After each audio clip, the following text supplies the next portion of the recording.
Boycott boycott boycott. দুনিয়া জুড়ে boycott শব্দটি হর হামেশাই লক্ষ্য করা যায়।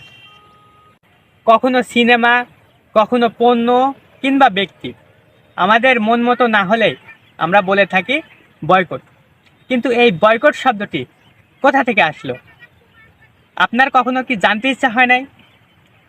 বয়কট শব্দটি অভিধানভুক্ত হওয়ার পেছনে এক ইংরেজ ভদ্রলোকের নাম রয়েছে, যার পুরো নাম চার্লস কানিংহাম বয়কট।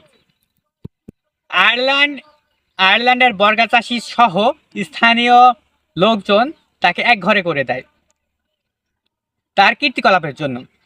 1880 সালের কথা। তখন বয়কট ভদ্রলোক খাজনা আদায়ের দায়িত্ব ছিল, জমিদারের নায়েবের মতো। সে বছর ফসলের ফলন কম হয়, চাষিরা ক্ষতির